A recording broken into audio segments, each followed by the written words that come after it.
Assalamualaikum warahmatullahi wabarakatuh. Waalaikumsalam Waalaikumsalam warahmatullahi wabarakatuh. wabarakatuh. Alhamdulillahirabbil alamin. Shalatu wassalamu ala asrofil anbiya'i wa mursalin wa ala alihi wa ashabihi ajmain amma ba'du. Baik teman-teman mahasiswa yang saya banggakan, pada hari ini kita ketemu kembali ya dalam perkuliahan metodologi penelitian ekonomi. Nah, pada pagi hari ini kita akan berbicara terkait dengan konsep metodologi penelitian.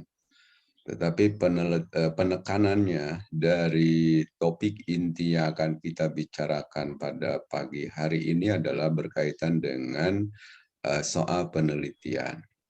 Jadi kita akan bicara apa sih sesungguhnya yang dimaksud dengan penelitian, kemudian bagaimana kekhasan dari sebuah penelitian. Kalau memungkinkan nanti kita sampai pada pembahasan terkait dengan pola penelitian, baik pola penelitian secara umum maupun pola penelitian secara khusus. Baik, teman-teman sekalian, saya ingin menyampaikan terlebih dahulu ini ya, tahapan pemecahan masalah. Jadi pada intinya penelitian itu kan dalam rangka memecahkan masalah. Nah, pada saat orang mau memecahkan masalah, terutama masalah yang bersifat akademik, itu dalam sejarah perkembangannya telah melalui 4 tahapan, gitu, 4 generasi, yang kemudian pada akhirnya orang ketika memecahkan masalah itu perlu melakukan penelitian. Oke. Tahap pertama yang dilakukan oleh orang ketika memecahkan masalah itu melalui trial and error. Jadi trial and error itu adalah satu cara yang dilakukan untuk memecahkan masalah melalui uji coba. Jadi dia mencoba, kemudian setelah mencoba salah, dia coba lagi dengan yang lain, kemudian dia salah, coba lagi dengan yang lain, sampai kemudian bisa menemukan satu cara untuk bisa memecahkan masalah. Nah, sekalian, untuk tahap yang pertama ini biasa dilakukan oleh peneliti-peneliti tempo dulu. Ketika bangunan keilmuan belum kokoh, kemudian teori juga belum ada, mungkin ada tapi belum mapan, maka seringkali orang melakukan penelitian ya untuk memecahkan masalahnya itu dengan melalui trial and error. Misalnya bagaimana ketika James Watt misalnya menemukan teori Isaac Newton misalnya, ketika Isaac Newton menemukan teori gravitasi misalnya, dia juga awalnya melakukan trial and error. Dia melakukan dengan cara menguji, kemudian gagal, dia uji lagi, kemudian gagal lagi, sampai pada akhirnya dia menemukan satu rumusan teori yang hari ini dianggap sebagai teori yang sudah mapan. Nah, jadi sekali lagi, tahap pertama yang dilakukan oleh orang ketika memecahkan masalah adalah dengan melalui trial and error. Dalam konteks perkembangan ilmu pengetahuan dan teknologi, trial and error ini biasanya dilakukan oleh pendahulu-pendahulu kita, ilmuwan-ilmuwan terdahulu yang ketika bangunan teorinya belum terwujud secara matang. Saya kira itu yang pertama. Kemudian yang kedua, tahapan yang dilakukan oleh orang ketika memecahkan masalah dengan melalui authority dan tradisi. Yang dimaksud dengan authority dan tradisi ini, ketika memecahkan masalah itu selalu merujuk kepada kekuasaan, merujuk kepada pernyataan, merujuk pada pendapat yang dikemukakan oleh pihak-pihak yang memiliki otoritas di bidangnya. Lalu yang kedua juga tradisi-tradisi yang berkembang di masa lalu dijadikan sebagai rujukan untuk memecahkan masalah. Nah, saya kira saudara sekalian, untuk kajian keislaman, termasuk di dalamnya adalah penelitian yang berkaitan dengan ekonomi Islam, itu seringkali menggunakan yang kedua ini. Banyak ya, bukan seringkali, banyak yang menggunakan ini. Misalnya, mereka selalu merujuk kepada pendapat ulama tempo dulu. Kemudian juga merujuk kepada tradisi-tradisi yang dilakukan oleh umat Islam sebelumnya. Yang kemudian itu dijadikan sebagai rujukan untuk memecahkan masalah.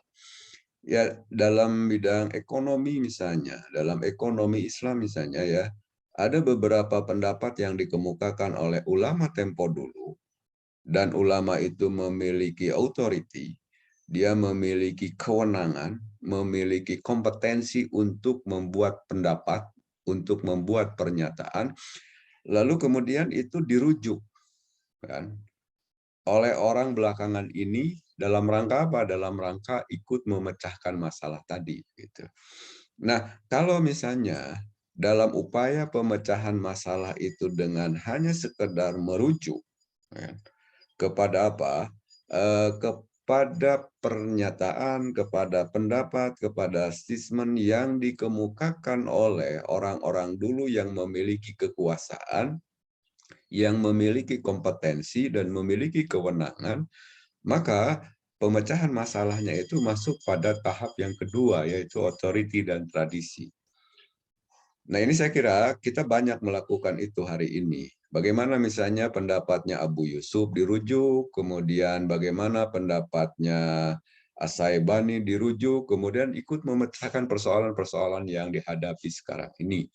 Sebut saja misalnya ketika ada persoalan sekarang misalnya ada kenaikan harga sejumlah komoditas yang lagi ngetren nih hari ini. Diawali dengan kenaikan harga minyak goreng. Nah, ketika muncul permasalahan ini, lalu kemudian bagaimana memecahkan masalahnya ini? Maka biasanya orang-orang yang Islamic Studies, terutama yang mengkaji tentang ekonomi Islam, ketika dia mau memecahkan masalah itu, merujuk kepada pendapat ulama yang terkait dengan soal mekanisme pasar, misalnya, terkait dengan soal hukum harga, dan seterusnya. Termasuk saya misalnya, kalau misalnya untuk melihat bagaimana fenomena yang terjadi hari ini berkaitan dengan kenaikan harga minyak goreng, biasanya kan yang dirujuk adalah pendapatnya Yahya bin Umar, misalnya, yang terkait dengan mekanisme harga. Pertama, kata Yahya bin Umar bahwa harga itu tidak bisa diintervensi oleh penguasa. Harga itu diserahkan kepada mekanisme pasar. Sangat bergantung pada kekuatan supply and demand misalnya. Sangat tergantung kepada persediaan dan juga permintaan. Nah, kenapa harga minyak goreng hari ini naik? Itu antara lain disebabkan misalnya karena ada kelangkaan minyak goreng di pasar. Oleh karena ada kelangkaan minyak goreng di pasar, maka memiliki potensi untuk ada kenaikan harga. Dan itulah yang terjadi hari ini. Oke. Lalu kemudian yang kedua, kalau ada permintaan yang tinggi. Kalau ada permintaan yang tinggi, lalu persediaan barang tadi misalnya berkurang, maka memiliki potensi untuk terjadi kenaikan harga. Nah, karena itu menurut Yahya bin Umar tidak boleh kita melakukan intervensi di dalam tidak boleh negara melakukan intervensi di dalam penetapan harga. Harga diserahkan kepada mekanisme pasar. Kecuali kalau misalnya kata Yahya bin Umar, kalau keadaannya terjadi dua keadaan. Pertama, kalau terjadi ihtikar, kalau terjadi penimbunan, kemudian yang kedua kalau terjadi igrok, politik dumping lah begitu. Nah, kalau terjadi penimbunan, maka di situ negara punya kewenangan untuk melakukan intervensi. Kalau terjadi politik dumping, maka di situ negara punya kewenangan untuk melakukan intervensi. Tetapi intervensi yang dilakukan oleh negara, menurut Yahya bin Umar, bukan dalam bentuk penetapan harga, tapi meminimalisir terjadinya penimbunan, meminimalisir terjadinya politik dumping. Sebut saja misalnya dengan cara melakukan operasi pasar dan seterusnya, dan kemudian menindaklah orang-orang yang menimbun, menindaklah orang-orang yang melakukan politik dumping. Gitu. Nah, setelah sekalian, balik lagi pada persoalan pokok. Jadi kalau misalnya kita ingin memecahkan persoalan yang dihadapi hari ini dengan merujuk kepada pendapat yang dikemukakan oleh ulama, dengan merujuk kepada pernyataan-pernyataan pemimpin masa lalu, misalnya apa yang dikemukakan oleh Umar bin Abdul Aziz, misalnya kita rujuk. Kemudian apa yang dinyatakan oleh Umar bin Khattab terkait dengan mekanisme pasar sebagai bentuk kebijakan pemerintah pada saat itu kita rujuk. Maka teman-teman sekalian, yang dilakukan itu merupakan bagian dari authority dan tradisi. Jadi itu tahap yang kedua dalam pemecahan masalah. Oke, lalu masuk pada tahap yang ketiga, pada perkembangan berikutnya, tahap pemecahan masalah itu dilakukan dengan melakukan spekulasi dan argumentasi. Jadi ini mungkin ini yang banyak dilakukan oleh kita sekarang ini. Ketika kita studi, maka ketika memecahkan masalah, yang ada dalam pikiran kita itu adalah membangun argumentasi. Bisa jadi dalam bentuk mengkritik pemikiran orang, bisa jadi mengkritik pendapat yang dikemukakan orang, lalu di situ kita membangun argumentasi yang kuat. Sebut saja misalnya dalam rangka pengembangan ekonomi Islam hari ini. Kita menemukan misalnya ada teori-teori yang sudah mapan di ekonomi konvensional. Lalu kita membangun argumentasi. Kita melakukan kritik, dan kemudian kritiknya itu diperkuat oleh argumentasi yang ada dalam pikiran kita. Kalau misalnya hasil argumennya itu melemahkan, maka kita membantah teori itu. Tapi kalau misalnya hasil argumen yang dibangunnya itu memperkuat, maka kita biasanya menyatakan justifikasi. Bahwa ini loh, bahwa di dalam Islam juga ada pemikiran atau teori tentang itu. Sebut saja misalnya ada teorinya teori pertumbuhan ekonomi Adam Smith misalnya ya. Dan itu sekarang mulai banyak dikritik oleh orang. Dan kita termasuk di dalamnya adalah kita membangun argumen untuk melemahkan teorinya Adam Smith. Bahwa Adam Smith mengatakan bahwa pertumbuhan ekonomi di sebuah negara sangat dipengaruhi oleh jumlah penduduk dari negara yang bersangkutan, kata dia. Semakin banyak jumlah penduduknya, maka semakin tinggi pula pertumbuhan ekonominya. Semakin sedikit jumlah penduduknya, maka semakin rendah pula tingkat pertumbuhan ekonominya. Lalu sekarang dikritik orang. Dibangunlah argumen yang kuat gitu, dibangunlah argumen yang kuat. Sehingga dia misalnya mengemukakan bagaimana Indonesia yang jumlah penduduknya banyak tapi pertumbuhan ekonominya rendah. Bagaimana Singapura misalnya yang jumlah penduduknya sedikit tetapi pertumbuhan ekonominya tinggi. Maka dilakukanlah kritik terhadap itu. Dilakukanlah kritik terhadap siapa? Terhadap teori pertumbuhan ekonomi yang dikemukakan oleh Adam Smith dengan cara apa? Dengan cara tadi kita membangun argumentasi. Jadi menggunakan pikiran kita untuk memecahkan masalah. Ada teori yang misalnya teori lain yang kemudian banyak didukung oleh orang. Ada teori keunggulan kompetitif misalnya. Competitive advantage theory misalnya yang dikemukakan oleh Michael Porter. Michael Porter itu mengatakan begini, bahwa kalau satu produk untuk bisa berkompetisi dengan produk yang sejenis, maka produk itu mesti memiliki keunggulan. Dan kalau produk itu memiliki keunggulan, maka dia bisa berkompetisi di pasar. Tapi kalau tidak memiliki keunggulan, maka jangan harap bahwa produk itu bisa berkompetisi, bisa bersaing di pasar. Gitu. Lalu dibangunlah argumen oleh kita untuk memperdalam teori itu. ujungnya teman-teman sekalian bahwa hasil argumen yang dibangunnya itu kecenderungannya adalah memperkuat teori yang dikemukakan oleh Michael Porter tadi melalui teori competitive advantage teori tadi. Nah, itu yang dimaksud dengan tahap yang ketiga. Jadi belum masuk pada penelitian secara mendalam, tetapi baru sampai pada apa? Baru sampai pada membangun argumen, kan? Untuk memecahkan masalah.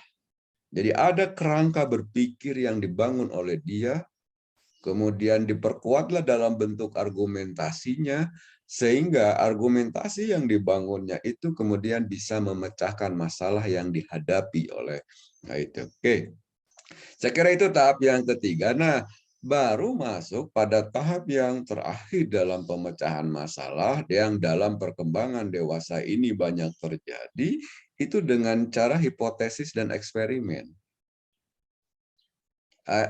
Inilah sebenarnya yang dimaksud dengan penelitian. Jadi penelitian ini merupakan tahap akhir yang dilakukan oleh orang ketika dia memecahkan masalah yang dihadapi. Baik masalah yang bersifat akademik maupun masalah yang bersifat sosial. Jadi selesai kalian, ada 4 tahapan yang pernah dilalui oleh orang ketika memecahkan masalah. Pertama, melalui trial and error. Kemudian yang kedua, melalui authority dan tradisi. Kemudian yang ketiga, melalui cara spekulasi dan membangun argumentasi. Dan yang terakhir, dan ini yang sedang kita bicarakan hari ini, adalah dengan cara melakukan penelitian. Yang konsepnya disebut dengan hipotesis dan eksperimen. Gitu. Nah, jadi tahap penelitian ini adalah tahap keempat yang pernah dilakukan oleh orang ketika memecahkan masalah. Jadi itu saya kira itu yang pertama yang perlu saya sampaikan bahwa terkait dengan tahapan-tahapan yang pernah dilakukan oleh orang ketika memecahkan masalah. Nah, sekarang barulah masuk pada apa sih sesungguhnya yang dimaksud hipotesis dan eksperimen ini? Apa sih sesungguhnya yang dimaksud dengan penelitian itu? Oke. Nah, sekalian sebelum ke situ saya ingin menjelaskan terlebih dahulu bahwa posisi metodologi dalam filsafat ilmu itu berada pada posisi yang ini. Saudara mungkin dulu pernah belajar tentang filsafat ilmu bahwa sebuah disiplin ilmu itu atau sesuatu itu baru dianggap memiliki baru dianggap sebagai sebuah disiplin ilmu apabila dia telah memenuhi 3 unsur. Unsur ontologi, unsur epistemologi, dan unsur aksiologi. Ontologi bicara tentang hakikat sebuah disiplin ilmu. Epistemologi berbicara tentang bagaimana mengembangkan sebuah disiplin ilmu. Aksiologi berbicara terkait dengan signifikansi dari disiplin ilmu itu. Nah, metodologi itu posisinya pada epistemologi. Kenapa metodologi posisinya dalam epistemologi? Karena metodologi itu digunakan sebagai satu cara, digunakan sebagai satu alat untuk mengembangkan sebuah disiplin ilmu. Oleh karena itu, saudara sekalian, metodologi ini turunan dari epistemologi. Karena ia merupakan satu cara untuk mengembangkan dari sebuah disiplin ilmu itu.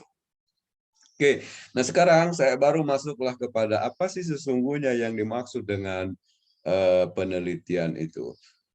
Teman-teman sekalian, kalau saya baca referensi, mungkin lebih dari 100 ya definisi dari penelitian itu dengan variasinya. Nah, semakin saya baca, maka semakin susah kita memahaminya. Tetapi saudara sekalian, dari definisi-definisi yang dikemukakan oleh para ahli terkait dengan penelitian itu substansinya sih sebenarnya tidak jauh berbeda. Ada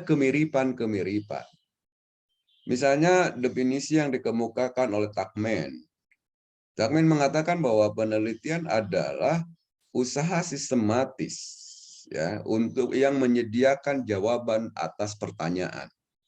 Jadi ada usaha-usaha yang dilakukan secara sistematis, sebut saja misalnya dengan menggunakan metode ilmiah, yang kemudian hasil dari usaha itu dalam rangka untuk menjawab masalah yang ada gitu. Itu yang dimaksud dengan penelitian oleh Tuckman. Tapi pengertian yang dikemukakannya itu masih sangat global. Belum dilakukan dirumuskan secara spesifik. Tapi dari pengertian itu kita bisa menangkap bahwa inti dari sebuah riset itu adalah usaha yang sistematis.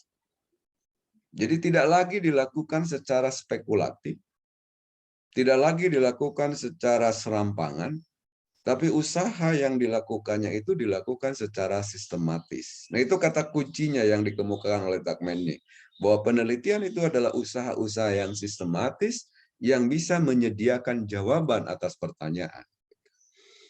Nah, kata kunci yang dikemukakan oleh Tuckman itu terkait dengan ini, usaha sistematisnya. Oke. Kemudian ya yang kedua misalnya ada pemaknaan penelitian itu bahwa penelitian itu adalah satu penyelidikan sistematis untuk menggambarkan, menjelaskan, memprediksi dan mengontrol fenomena yang sedang diobservasi. Lagi-lagi saya sekalian bahwa ada kesamaan dari dua makna ini terkait dengan sistematisnya. Jadi ada usaha yang sistematis, kemudian ada penyelidikan yang sistematis. Kalau Tuckman menyebutnya dalam rangka ini, dalam rangka menyediakan jawaban atas pertanyaan. Sedangkan kalau Robert Beebe ya mengatakan bahwa penelitian itu adalah penyelidikan. Dan penyelidikannya dilakukan secara sistematis. Nah, tujuannya untuk apa? Tujuannya adalah describe pertama. Itu dalam rangka menggambarkan, explain, kemudian menjelaskan, kemudian yang ketiga memprediksi, kemudian yang keempat adalah membuat kontrol. Terhadap apa? Terhadap fenomena yang sedang diobservasi. Oke, saya kira itu. Nah, kemudian agak mirip juga sebenarnya pemaknaan yang dikemukakan oleh Creswell. Jadi kalau tadi menyebutnya systematic attempt, jadi ada usaha-usaha yang dilakukan secara sistematis. Kemudian kalau Beebe menyebutnya adalah systematic inquiry, ada penyelidikan yang sistematis. Nah, kalau Creswell mengatakan adalah process of steps. Itu. Jadi proses yang bertahap, proses yang berjenjang. Ada tahapan-tahapan, ada langkah-langkah yang dilakukan di dalam melakukan penelitian itu. Cuma memang pengertian yang dikemukakan oleh Creswell ini lebih apa namanya ya lebih aplikatif. Yang menyebutnya kan penelitian itu adalah proses yang berjenjang yang digunakan untuk mengumpulkan dan menganalisis informasi. Dalam rangka apa? Dalam rangka menambah pemahaman kita tentang topik atau isu yang sedang diteliti. Baik, saudara sekalian, yang terakhir nih, pemaknaan penelitian itu yang kita temukan dalam Encyclopedia of Science. Dalam Encyclopedia of Science itu saya menemukan satu definisi bahwa research is scientific problem solving. Bahwa penelitian itu adalah pemecahan masalah dengan menggunakan metode ilmiah. Nah, dari pengertian ini yang menurut saya sederhana tapi komprehensif. Research is scientific problem solving. Bahwa penelitian adalah pemecahan masalah dengan menggunakan metode ilmiah. Pengertian ini mengandung dua kata kunci. Pertama adalah problem, yang kedua adalah scientific. Jadi penelitian itu harus mengandung unsur problemnya. Di kuliah yang lalu misalnya saya pernah mengatakan bahwa masalah penelitian dalam sebuah penelitian itu memegang peranan penting. Dan ia bahkan menjadi sentral bagi kegiatan penelitian itu. Atau saya pernah mengatakan bahwa ada atau tidak adanya sebuah penelitian sangat bergantung kepada ada atau tidak adanya masalah penelitian. Ada masalah penelitian berarti ada penelitian, tidak ada masalah penelitian berarti tidak ada penelitian. Nah, ini yang dimaksud tadi dengan pengertian itu, research is scientific problem solving. Jadi inti dari sebuah penelitian itu adalah pemecahan masalah dengan menggunakan metode ilmiah. Metode ilmiah itu adalah metode yang secara sistematis dilakukan untuk ikut memecahkan masalah. Baik, saudara sekalian, itulah beberapa pemaknaan dari penelitian itu sendiri ya. Ada yang menyebutnya sebagai usaha yang sistematis, kemudian ada juga yang menyebutnya dengan penyelidikan yang sistematis, kemudian juga ada yang menyebutnya adalah proses yang berjenjang yang digunakan untuk mengumpulkan, menganalisis informasi dalam rangka untuk menambah pemahaman kita tentang topik dan isu yang sedang diteliti. Tapi menurut saya yang paling mudah dipahami itu adalah apa yang dikemukakan di dalam Encyclopedia of Science bahwa research is scientific problem solving. Bahwa penelitian itu adalah pemecahan masalah dengan menggunakan metode ilmiah. Baik, berikutnya saya ingin menyampaikan terkait dengan pola penelitian. Ada dua pola yang biasa digunakan dalam sebuah penelitian. Pola yang pertama adalah logika, hipotetiko, dan verifikatif. Kemudian pola yang kedua ada dedukto, hipotetiko, verifikatif. Tapi prosesnya sama. Jadi ada logika terlebih dahulu, ada dedukto terlebih dahulu, kemudian dilakukan hipotetiko, dibuat atau dirumuskan kesimpulan sementara oleh si peneliti, lalu kesimpulan sementara itu diverifikasi dalam penelitiannya. Nah, bedanya saudara sekalian, apa logika hipotetiko verifikatif dengan dedukto hipotetiko verifikatif? Bedanya adalah dasar pijakan saja.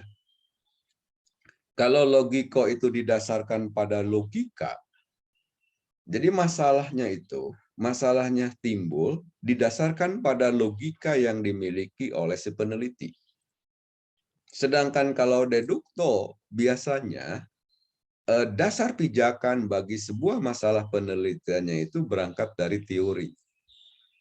Sehingga kalau dalam kajian tentang kerangka pemikiran, kita mengenal ada logical framework dan ada theoretical framework.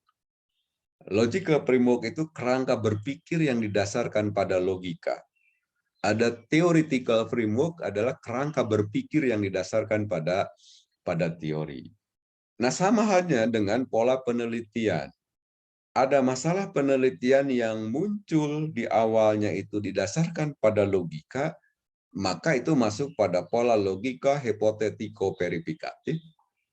Tapi ada juga masalah penelitian yang mau diteliti itu didasarkan pada teori. Ada dedukto, hipotetiko, verifikatif. Jadi ya didasarkan pada teori. Kayak beginilah misalnya kita menemukan sebuah fenomena terkait dengan masalah ekonomi misalnya. Lalu dirujuk misalnya berbagai teori, dan teorinya kita tidak menemukan. Tetapi ada logika yang masuk. Logika yang kita punya itu masuk untuk mendekati masalah itu. Maka penelitian itu didasarkan pada logika. Masalah penelitian yang akan kita lakukan itu didasarkan pada logika. Maka kalau itu yang terjadi, pola penelitiannya menggunakan pola yang pertama, logika hipotetiko verifikatif. Tapi kalau misalnya masalah penelitiannya yang akan kita lakukan itu ada dasar teorinya, kan?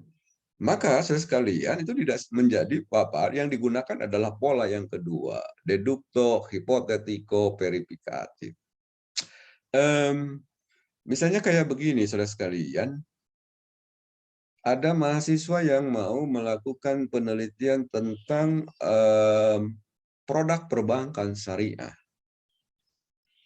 Kata dia bahwa produk perbankan yang ditawarkan oleh satu bank syariah dengan bank syariah yang lain itu memiliki kemiripan.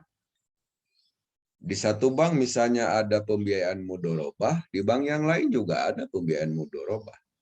Di bank ini ada pembiayaan musyarakah, di bank yang lain juga ada pembiayaan musyarakah. Sehingga produk-produk yang ditawarkan oleh bank syariah tadi antara satu bank syariah dengan bank syariah yang lain itu memiliki kemiripan. Bahkan mungkin saja jadi adalah sama. Kata dia bisa jadi katanya yang menjadi penyebab kenapa bank syariah tidak mengalami perkembangan. Kenapa bank syariah tidak diminati oleh nasabah atau tidak diminati oleh masyarakat luas? Jangan-jangan produk yang ditawarkan oleh siapa? Oleh bank syariah itu tidak menarik bagi mereka. Karena itu juga. Gitu. Nah dia ingin melakukan penelitian misalnya, ingin menggali kenapa produk perbankan syariahnya itu begitu. Antara satu bank dengan bank yang lain tidak jauh berbeda. Mirip bahkan hampir sama. Nah, lalu dia melacak, ada nggak teori yang bisa mendekati masalah ini? Nah, dia coba misalnya menelusuri, ternyata ada nih teorinya. Sebut saja ada teori keunggulan komparatif yang dikemukakan oleh Ricardo misalnya. Ada teori comparative advantage theory yang dikemukakan oleh David Ricardo yang menyatakan bahwa kalau dalam satu produk itu ada kegunaan, maka produk itu akan memiliki nilai tukar. Jadi kalau ada signifikansi dari sebuah produk, maka produk itu akan memiliki nilai tukar. Jangan-jangan teman-teman sekalian, kata mahasiswa itu ketika dia mau melakukan penelitian itu, jangan-jangan produk yang ditawarkan oleh perbankan syariah itu tidak memiliki nilai signifikansinya. Tidak memiliki nilai guna, tidak sesuai dengan kebutuhan masyarakat. Nah, kalau berdasarkan teori tadi, kalau satu produk itu tidak memiliki nilai signifikansi, maka dia dengan sendirinya tidak akan memiliki nilai tukar. Maka dengan sendirinya tidak akan laku di pasar. Maka dengan sendirinya masyarakat menjadi tidak berminat untuk apa? Untuk memanfaatkan produk yang ditawarkan oleh bank syariah. Jangan-jangan itu, kata dia. Nah, cobalah dilakukan penelitian. Anda sudah menemukan masalah penelitiannya. Nah, tapi kembali lagi nih pada persoalan pokok, kalau yang dilakukan oleh mahasiswa tadi ketika dia melakukan penelitian bahwa masalahnya itu didasarkan pada kerangka teori tertentu, ada teori ya yang digunakan sebagai dasar pijakan untuk melakukan penelitian, maka dia masuknya pada pola penelitian yang kedua, dedukto, hipotetiko, dan verifikatif. Jadi ada penelitian yang dilakukan oleh seseorang itu didasarkan pada kerangka teori tertentu. Ada landasan teorinya yang digunakan oleh itu. Jadi intinya sekalian, kalau penelitian yang kita lakukan itu didasarkan pada logika, sebagai dasar pijakan bagi lahirnya masalah penelitian, maka pola penelitiannya pakai logiko, hipotetiko, verifikatif. Tapi kalau dasar pijakan bagi lahirnya masalah penelitian itu pada teori, ada landasan teori yang digunakan sebagai dasar pijakan untuk melakukan penelitian, maka ia masuk pada pola dedukto, hipotetiko, verifikatif. Oke, nanti kalau saudara melakukan penelitian untuk kepentingan tesis, pola mana yang harus digunakan? Sekali lagi saya ingin mengatakan bahwa tesis atau disertasi itu bagian dari penelitian yang bersifat akademik. Oleh karena penelitian itu bagian dari penelitian yang bersifat akademik, maka masalah penelitiannya itu harus didasarkan pada teori tertentu. Jadi harus ada landasan teori ketika merumuskan masalah penelitian dan kemudian nanti dilakukan penelitiannya. Karena itu menurut saya tesis dan disertasi hendaknya menggunakan pola penelitian yang kedua, dedukto, hipotetiko, dan verifikatif. Dia menemukan masalahnya dulu didasarkan pada teori, lalu dari teori dia merumuskan hipotesis, dia merumuskan kesimpulan sementara berdasarkan teori tadi, lalu diuji, diverifikasi pada saat melakukan penelitian berikutnya. Saya kira itu yang perlu saya sampaikan terkait dengan pola penelitian. Jadi intinya ada dua, ada logika, hipotetiko, verifikatif, ada dedukto, hipotetiko, verifikatif. Bedanya itu saja. Pola yang pertama didasarkan pada logika, sedangkan pola yang kedua didasarkan pada teori. Baik, saya sekalian, terakhir yang ingin saya sampaikan adalah terkait dengan pola umum penelitian. Apapun penelitiannya, apakah skripsi, apakah tesis, apakah disertasi, itu selalu menggunakan pola ini. Jadi ada pola umum penelitian yang diawali dengan adanya masalah penelitian. Nah, kalau masalah penelitiannya sudah ditemukan, maka nanti si peneliti menetapkan tujuan penelitiannya. Penelitian ini untuk apa? Tentu penelitian yang dilakukan oleh seseorang itu dalam rangka menjawab rumusan masalah. Tetapi harus dijelaskan secara spesifik. Tujuan penelitiannya apa? Jadi pertama menemukan masalah penelitian. Kalau masalah penelitiannya itu sudah ditemukan, maka masuk pada tahap berikutnya, dia merumuskan tujuan penelitian. Oke. Kalau masalah penelitiannya sudah ada, kemudian tujuan penelitiannya sudah ditetapkan, maka tahap berikutnya adalah melakukan tinjauan pustaka. Ini. Ada dua fungsi kita melakukan tinjauan pustaka itu. Pertama adalah membangun kerangka teori di dalam penelitian yang akan kita lakukan itu. Atau setidak-tidaknya memperkuat konsep dan variabel yang digunakan di dalam penelitian. Sebut saja misalnya, saudara sudah menetapkan variabel penelitian dalam penelitian. Sebut saja misalnya ada 3 variabel. Nah, ketiga variabel tadi itu perlu diperkuat secara teoritis. Maka penguatan variabel itu secara teoritis hanya bisa dilakukan dengan melalui tahapan apa yang disebut dengan tinjauan pustaka. Gitu. Itu yang pertama. Kemudian yang kedua, saya sekalian, untuk membangun teori. Sebab tadi karena penelitian kita ini bersifat akademik, terutama tesis misalnya, penelitian yang bersifat akademik, maka penelitian yang dilakukannya itu mesti dibangun atas dasar kerangka teori tertentu. Nah, untuk bisa membangun kerangka teori tertentu itu, maka perlu dilakukanlah tinjauan pustaka. Ini tahap yang ketiga. Nah, kemudian fungsi yang berikutnya dari tinjauan pustaka untuk menghindari terjadinya plagiasi atau untuk menghindari terjadinya duplikasi. Saudara sekalian, hari ini banyak ditemukan beberapa tesis yang nampaknya mirip-mirip dengan penelitian yang lain, dengan tesis yang sudah dilakukan penelitiannya. Ya, kemiripan teorinya, kemiripan lokasi penelitiannya, kemiripan masalah penelitiannya, kemiripan dalam pembahasannya dan seterusnya. Jangan-jangan nanti penelitian kita ini adalah bagian dari plagiasi. Atau yang lebih parahnya adalah duplikasi.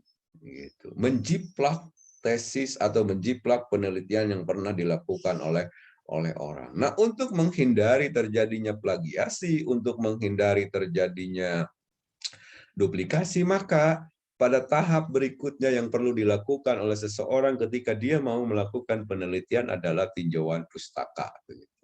Oke. Nah, seiring dengan itu, Kalau tinjauan pustaka sudah diselesaikan, maka tahap berikutnya adalah merumuskan kerangka pemikiran. Jadi kerangka berpikir yang digunakan oleh si peneliti untuk mendekati masalah penelitian. Apakah misalnya tadi ya, menggunakan logika tertentu, atau mau menggunakan teori tertentu. Sehingga kerangka pemikiran itu memiliki dua model. Ada logical framework dan ada theoretical framework. Logical framework adalah kerangka berpikir yang menggunakan bangunan logika. Di situ tidak ada teori. Tapi di situ dibangun ya logikanya untuk mendekati masalah penelitian. Atau model yang kedua, theoretical framework. Jadi kerangka berpikir yang didasarkan pada teori tertentu misalnya. Ada teori yang dirumuskan oleh dia ketika dia mau melakukan penelitian itu. Bahkan yang lebih spesifik misalnya teorinya dipilah menjadi 3 teori misalnya. Ada grain teorinya ini, kemudian ada Meidel teorinya ini, kemudian ada applied teorinya ini begitu. Jadi ada kerangka berpikir yang dibangunnya itu didasarkan pada teori. Nah, kalau kerangka berpikirnya atau kerangka pemikiran ini sudah dirumuskan, maka tahap berikutnya yang dilakukan oleh si peneliti adalah merumuskan hipotesis. Hipotesis itu adalah kesimpulan sementara berdasarkan teori. Jadi ada masalahnya, ada teorinya, ada masalah penelitiannya, ada teorinya dalam kerangka pemikiran, maka si peneliti dituntut untuk membuat kesimpulan sementara berdasarkan teori tadi. Nah, kesimpulan sementara berdasarkan teori itulah yang kemudian disebut dengan hipotesis. Nah, ini hipotesis adalah tahap berikutnya setelah kerangka pemikiran. Jadi jangan dibalik. Jangan hipotesis dulu dirumuskan, baru kerangka pemikiran. Nggak bisa itu.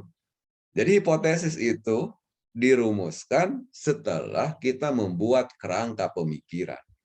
Kenapa mesti begitu?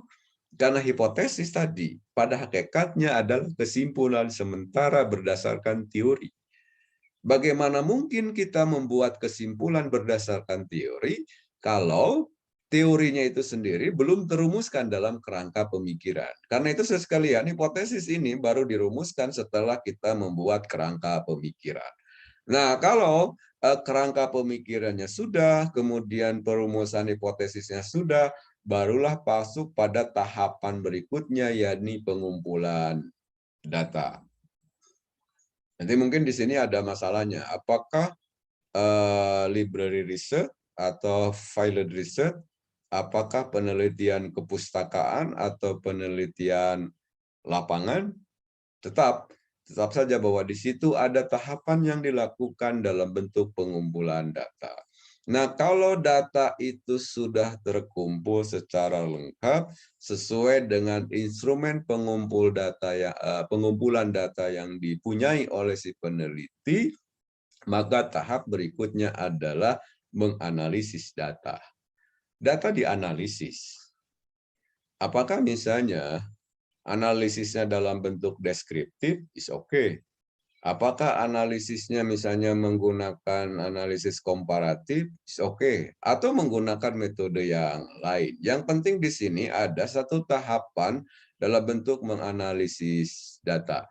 Nah, pada saat kita melakukan analisis data, pada saat yang sama kita juga melakukan pengujian hipotesis. Jadi ada hipotesis tadi yang sudah dirumuskan sebagai bentuk dari tadi ya verifikatif, melakukan pengujian terhadap hipotesis berdasarkan data yang ditemukan di dalam lapangan. Maka kesimpulannya nanti kita bisa menyatakan bahwa apakah hipotesis yang diajukannya itu terbukti atau tidak terbukti. Nah, kalau misalnya hipotesis yang diajukannya itu ternyata terbukti di dalam penelitian, maka bisa jadi saudara sekalian hasil penelitian kita itu memperkuat teori. Tapi kalau misalnya berdasarkan hasil pengujian hipotesisnya itu tidak terbukti, Nah, saya punya keyakinan bahwa penelitian model begini bisa melahirkan teori baru. Kenapa? Karena kalau berdasarkan hasil pengujian hipotesisnya itu tidak terbukti, maka itu artinya bahwa hasil penelitiannya berbeda dengan kerangka pemikiran yang dipunyai oleh si peneliti tadi. Kalau berbeda dengan kerangka pemikiran yang dimiliki oleh si peneliti tadi, maka bisa diasumsikan bahwa penelitian yang dilakukannya itu membantah teori. Ya, syukur-syukur nanti pada ujungnya bisa melahirkan teori baru.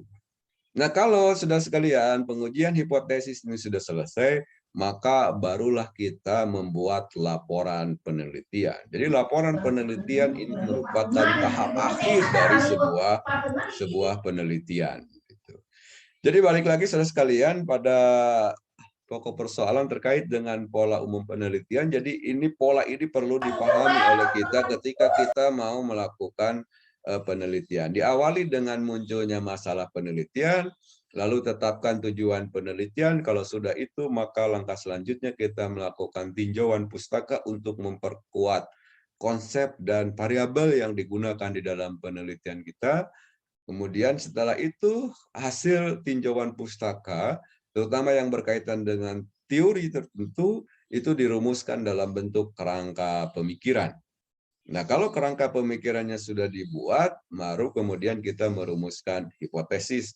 Bahwa hipotesis adalah kesimpulan sementara berdasarkan teori. Kalau hipotesis sudah dibuat, maka tahap berikutnya barulah kita mengumpulkan data dengan menggunakan instrumen pengumpulan data tertentu sesuai dengan data-data yang dibutuhkan di dalam penelitian. Kalau data sudah terkumpul, maka tahap berikutnya yang dilakukan oleh si peneliti adalah menganalisis data. Nah, di dalam analisis data, terutama ya penelitian dengan menggunakan pendekatan kuantitatif, itu ada hal yang perlu dilakukan, yakni dalam bentuk pengujian hipotesis. Apakah nanti hipotesisnya terbukti atau tidak terbukti, itu lain soal. Kalau semua proses ini sudah diselesaikan dan dilakukan oleh si peneliti, maka tahap terakhir yang dilakukan oleh si peneliti adalah membuat laporan penelitian. Baik, saudara-saudara sekalian, itu saja sebagai pengantar diskusi kita di dalam menjelaskan terkait dengan konsep metodologi penelitian. Walhamdulillahirabbil alamin. Assalamualaikum warahmatullahi wabarakatuh.